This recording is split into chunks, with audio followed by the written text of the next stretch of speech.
नमस्कार मित्रांनो, आपण पाहत आहात देवेंद्र चौधरी चॅनल आणि आज आपण आदिवासी समाज कोकणी समाजाचा डोंगरा देवाचा कार्यक्रम पाहण्यासाठी कळवण तालुक्यातील अंबिका ओझर या गावात चाललेलो आहोत. तर चला तर मग निघूया अंबिका ओझर येथे. Bye bye.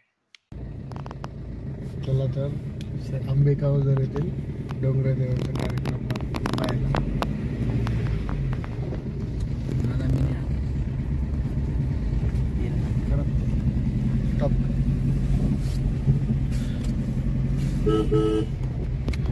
चला अंबिका ओझर येथे डोंगरादेव पाहण्यासाठी.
तुझी साक्षर हे जाईल्या हे महाराज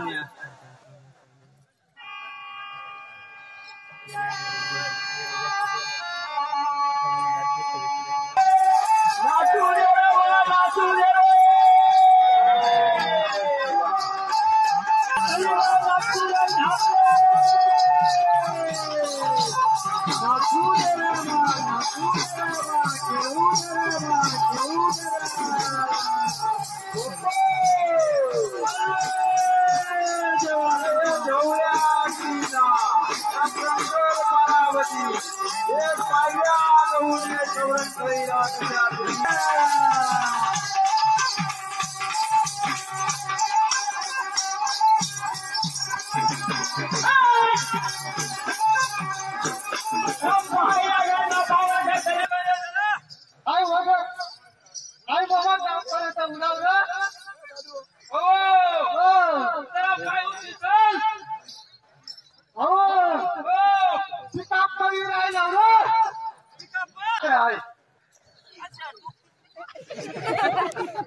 तू ना पावर करणं म्हणा हो मागले वर्षी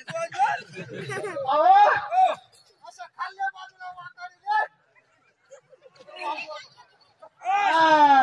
जमनी गोटाचा हो बर का हा नीट बोंबल्या उठाडी देतो हो मग पैसे नको हा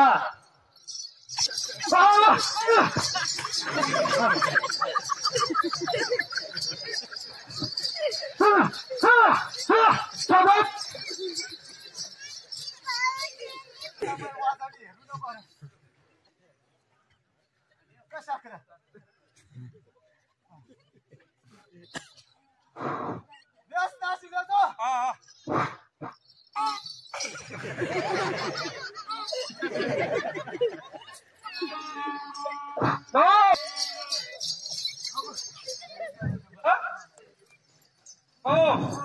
पावर करत म्हणजे घे नाची घेऊ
राम गेला वनावाला रे राम गेला रे वनावाला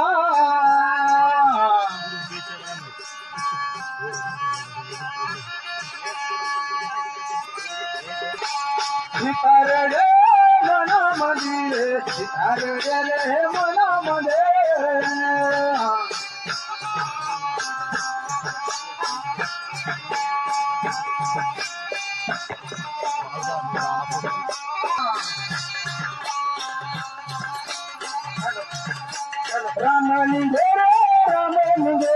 राम निघे रे वनावाला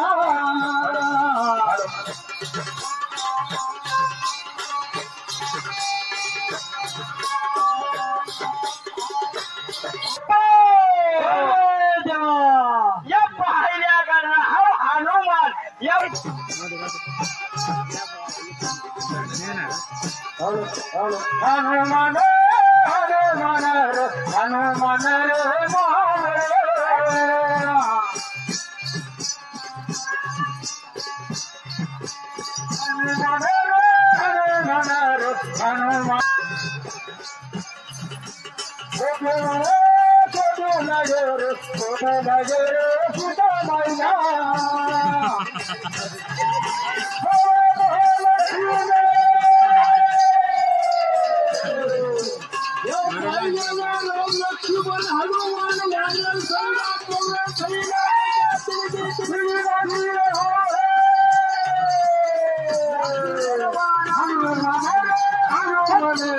हनुमान रे महाबले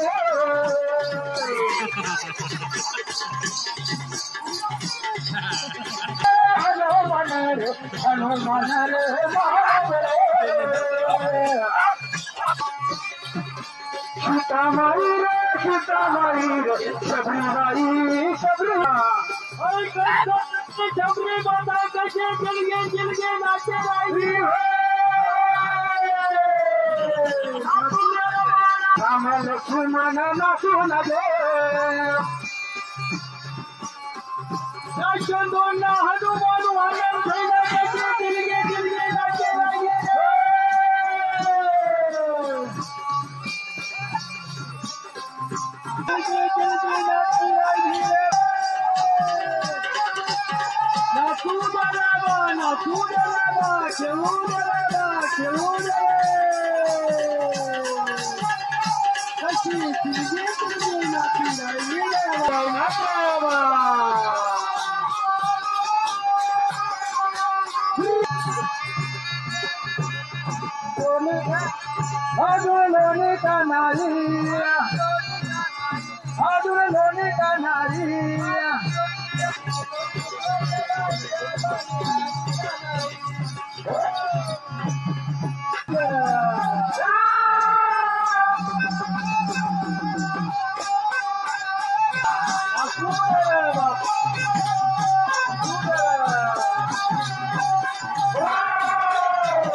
तर आपण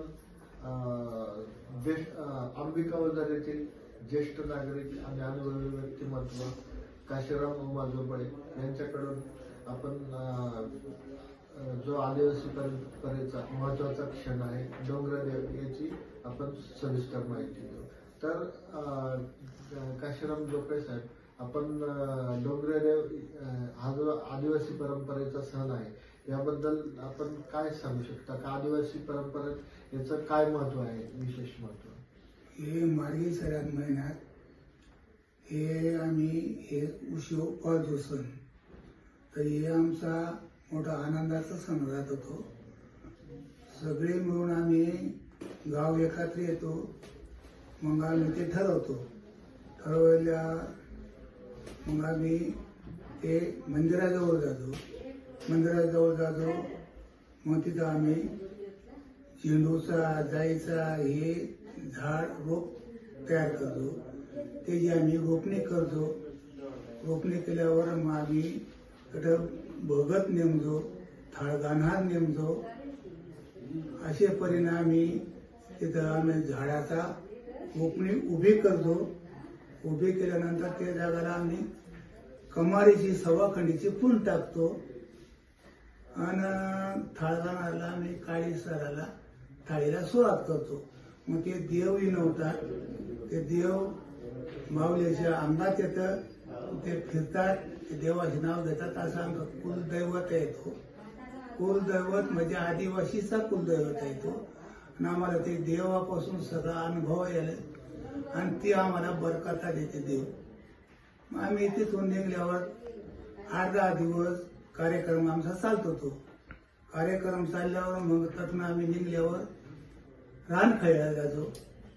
रानखळी मार्गशीर महिन्यात आम्ही जे नवा दिसतं चंद्र, तिथून आम्ही सगळे गाव लहान थोर सगळे उपास पाळतात. काही वैशाळ नाही, पाणी नाही, काही घेणार नाही. बाई ते डोक्याला तेल लावणार नाही, नवा दोरा अंगावर घेणार नाही. अशी पद्धतीनं आमचा कार्यक्रम तो सुरू होतो. मग आम्ही सगळं मंदिराजवळ जातो. मंदिराजवळ गेल्यावर मग आम्ही ते झाडाची रोपणी करतो. रोपणी केल्यावर तर मग आम्ही ती पुंज आहे ती पुंज सोडतो कमारीची. आणि आमची जी कणसाला कुलदैवत आहे ते दैवतापासूनच आम्ही तिचीच पुंज सोडतो आणि आम्ही ते कार्यक्रमाला सुरुवात करतो. मग पावरकरी नाचते, थाळ गाणार असते, भक्ती नाचते, गावचे सगळे लोक असतात. आम्ही 2 दिवस पौर्णिमा राहिली तर आम्ही लहान थोर पुरुष मंडळी, बाई मंडळी सगळ्यांना आम्ही नवा धागा नवा दोरा अंगावर टाकतो आणि आम्ही बाहेर पडतो. बाहेर पडल्यावर आम्ही सगळा सुने जंगलात जातो. आम्ही जंगलात आमची रानखळी असते. रानखळी असते मग आम्ही ते खळीला जाऊन तिथं आम्ही थोम ठेवून देतो. तिथं आम्ही थोडसा रात्रभर रमणा करतो ते जागाला. मग सकाळी 4 वाजेच्या बेतात आम्ही जे भगत आहेत ते पुढे जातात. ते निसर्गाला नमन करून तिथं पुंज सोडतात. पुंज सोडतात. जे कोंबडा असते ते कोंबडा तिथं पुंजावर लावतात ना ते सोडून देतात. मग माऊली मागून जाते आणि दर्शन घेते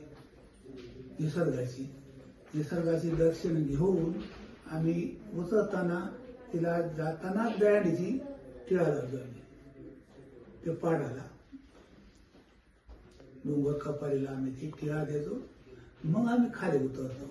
खाली उतरून आम्ही परत रानखळी होतो. जो आमचा काही साहित्य आहे काही तो सगळा आवरून आम्ही धानी मातेला येतो.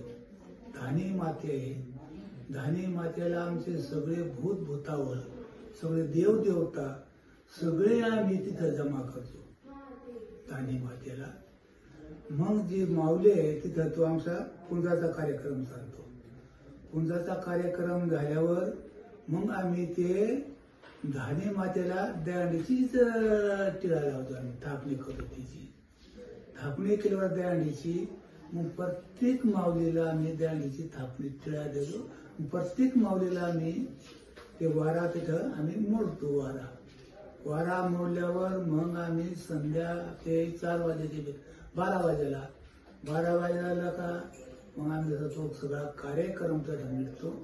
सगळे बाई बापडी गोळा होते आणि प्रत्येकाच्या पदरात आम्ही जी आम्हाला बरकता देवाना देत जाते ती आम्ही प्रत्येकाच्या पदरात थोडं 2-2, 5-5 दाणे आम्ही कमाईचे देतो.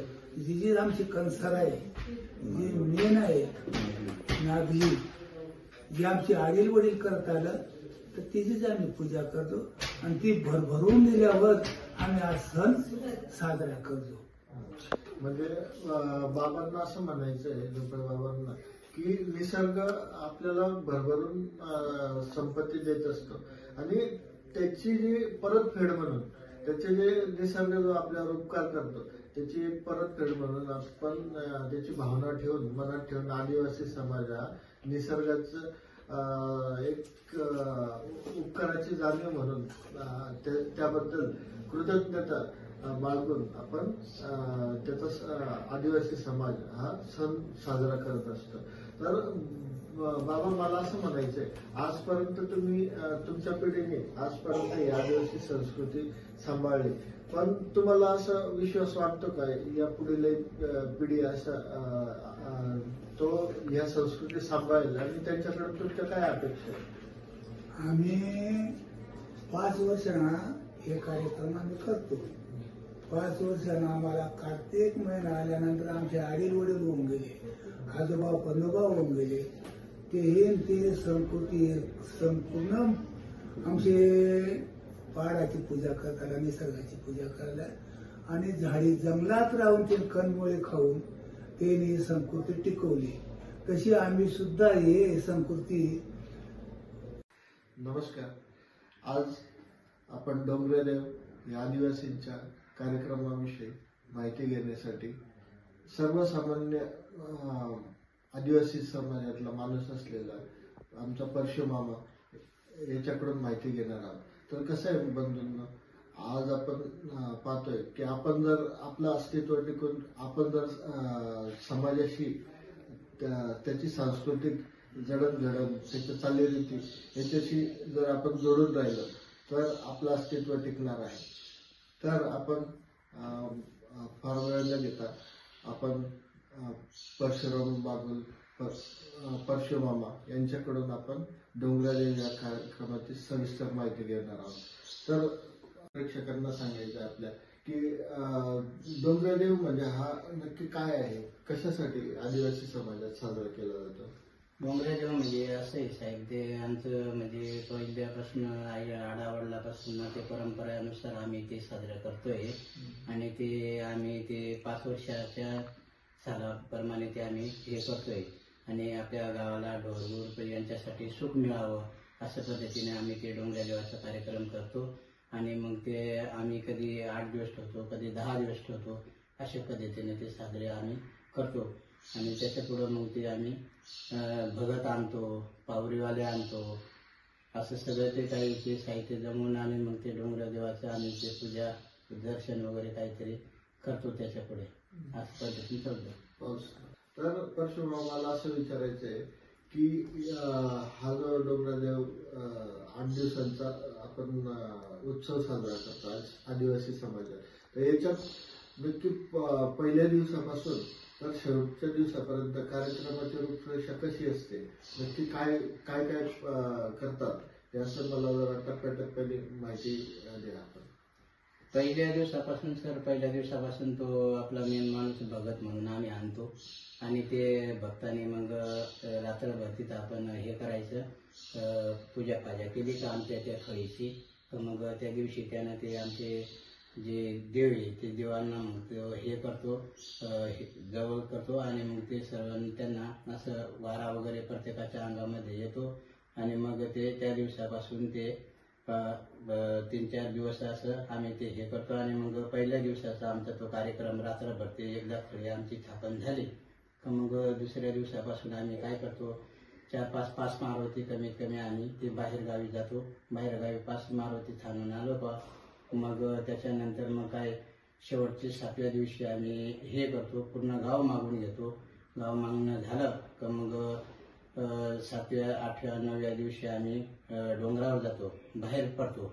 डोंगराजवळ बाहेर रानखळीवर गेलो का रानखळीवरती मग तो पूर्ण रात्रभर आम्ही थांबायचं. ते पौर्णिमेचा दिवस असतो, पौर्णिमा सुरुवात होणार त्या दिवशी आम्ही तिथं जंगलामध्ये जातो. जंगलामध्ये पण आम्ही ते सगळं मग आमचे सगळे आपले हे देव वगैरे सगळे तिथे राहतात, भगत बिगत पावरीवाले हे सर्व तिथं असतात. आणि तो रात्रीचा कार्यक्रम पूर्ण रात्रभर असतो. बाकीचे भगत मंडळी हे वरती गडावर पुंजा वगैरे टाकायला जातात. ते पुंजा टाकून आले का मग ते खाली येतात आणि 12-1 वाजेपर्यंत तिथं परत अजून तो आमचं नाचकामचं हे सगळं कार्यक्रम आमचे सगळं काही ते चालू असतं. ते मग पहाटे परत आम्ही उठतो सर. आणि मग परत पहाटे तिकडं वरून गडावरून ते देवाची हे आहे पावरी वाजली का मग परत आम्ही सकाळी परत पहाटे 4 ते 5 वाजेला आम्ही परत गडावर जातो.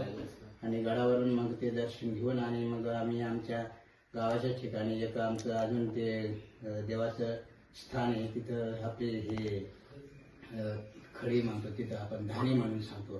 तिथं मग सगळं ते गावचे सगळे पाहुणे रावळे मंडळी सगळे पोरसोर सगळे येतात. तिथं परत आमचं 12-1 वाजेपर्यंत आमचा तो कार्यक्रम चालू असतो.